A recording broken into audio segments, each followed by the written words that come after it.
Hello, friends. Under demography and family planning, presently we are discussing the factors which determines the rate of fertility in any given population or in any given community.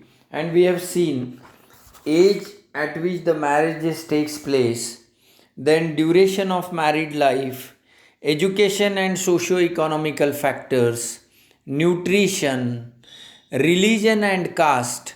Why religion and caste? Because there are certain religions or there are certain caste in which family planning is not acceptable one, and that's why you will find in those community the rate of fertility is higher. Then one more factor is spacing and family planning. If the population or if the community or people are not using spacing methods, or if they are not planning their family properly, then definitely there will be an higher rate of fertility. But if the community is much aware, is much developed, or is acceptable for all these methods, then definitely the rate of fertility in those community or population will be lower one. Now friends, we are switching our discussion to one of the important topic of our syllabus under demography and family planning, that is contraceptive methods. Now, as the name itself indicates, these are the methods which can prevent the unwanted pregnancies, or you can say these are the methods which interrupts with conception, either temporarily or permanently. Now, when we speak about a contraceptive method or a contraceptive, naturally it should have certain properties for acceptability. Say, for example, a contraceptive should be safe. Definitely, one will think about safety whenever he or she is using any method. Then, next is it should be effective. Yes, it should be effective. It should serve its purpose for which it is being accepted or for which it is being adopted. Then, next, easy to use. Those methods should be easy to use for the convenience of the people. Then, it should be cheap, definitely. Then, it should be acceptable to the community, and it should be independent of coitus means sexual intercourse. So it should be independently acting method irrespective of the sexual intercourse. Now these properties are not fulfilled by any one of the contraceptive, or in other words we can say no contraceptive can fulfill all these properties or requirements, and one method may be suitable for one couple and the same method cannot be suitable for another method. Say for example, when we talk about copper tea, there are certain females in which copper tea has no effect on them. Most acceptable, it is most acceptable method for them. But there are other females in which once the copper tea is inserted or is fitted, so many side effects are observed. Some women may feel uncomfortable. Some women there is increased bleeding, or some may have pain, some may have irritability. So number of side effects may be observed in one female, while nothing will happen to another female. In the same way, one method is acceptable to someone, maybe that method may not be acceptable to another. So, as there is no ideal contraceptive available today, that so that you can call that everyone will accept that method or it is a universal method. No such method is available till today, and that's why all the methods are offered or made available to the couples, so that they can choose one of the method depending on their suitability. And this is called as cafeteria approach. This is called as cafeteria approach, means in this approach or in this way, all the methods are made available for the couple to choose any method as per their suitability. Now, friends, we are switching our discussion to the classification of all the contraceptive methods which are available for a couple to choose from. Now, all the contraceptive methods which are available till today, you can divide them broadly into two classes. One we call temporary methods and another we call permanent methods. Now, temporary methods can again be subdivided as barrier methods. Then number two, intrauterine devices, or they are called as IUDs. Number three, hormonal methods. Number four, post-conceptional methods.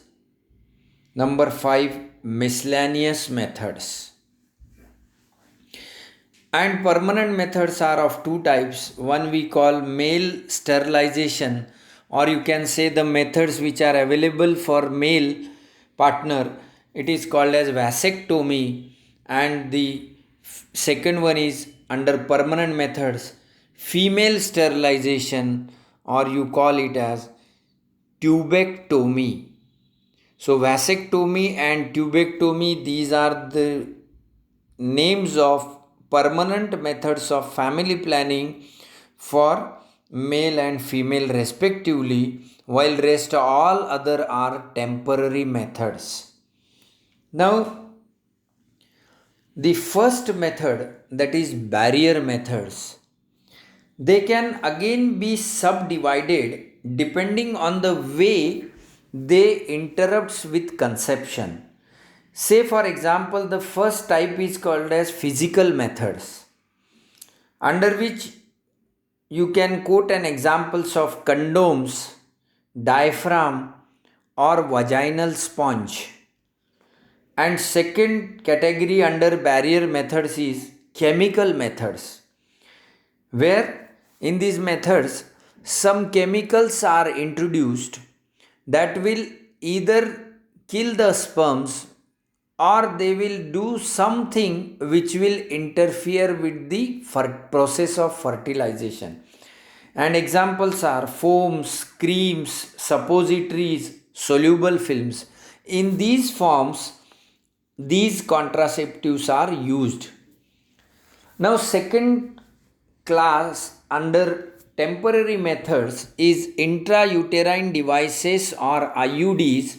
You can again subdivide them as non-medicated IUDs and number two, medicated IUDs. Then again in medicated, you can subclassify them as metal containing IUDs and hormone containing IUDs.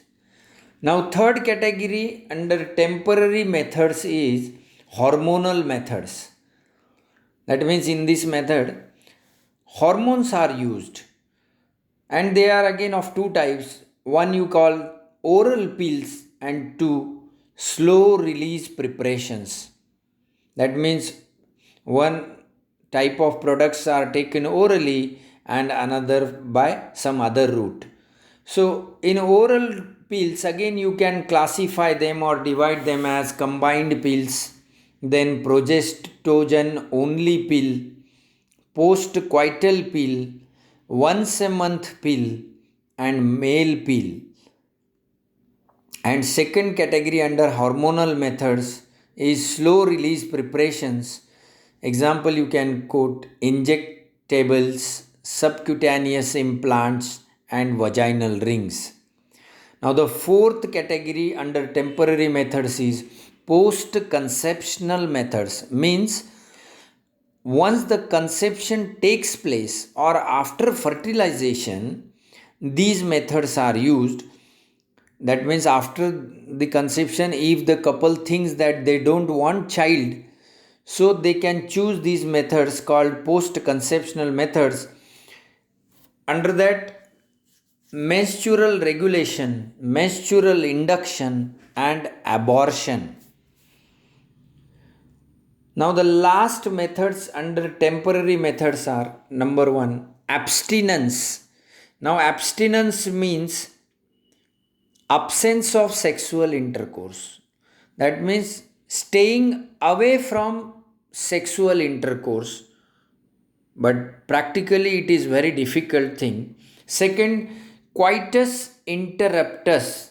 Now, in case of coitus interruptus, the male partner ejaculates outside in spite of ejaculating in the, what you can say, in the vagina. And then next method is safe period method. Now, this method is based on the principle that ovulation occurs between 12 to 16 days before the menstrual cycle.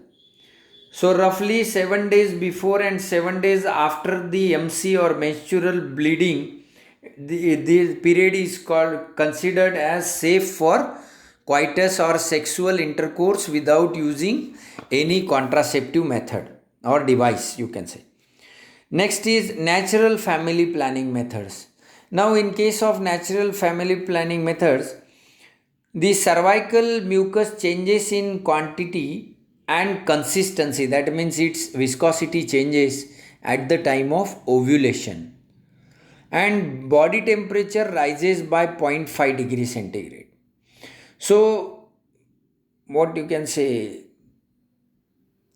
one can predict the time of ovulation by measuring the body temperature and avoid the sexual intercourse or unsafe sexual intercourse, particularly in this period. That is called natural family planning method. Then next method is breastfeeding. Now, breastfeeding can prevent pregnancy for 6 months in 50% females. It is the observation of scientists, but hence all these methods are not that reliable. And next is birth control vaccines, that scientists are searching for such vaccines and for both the sexes, but till today I am not aware that the success rate of these vaccines is proved or not.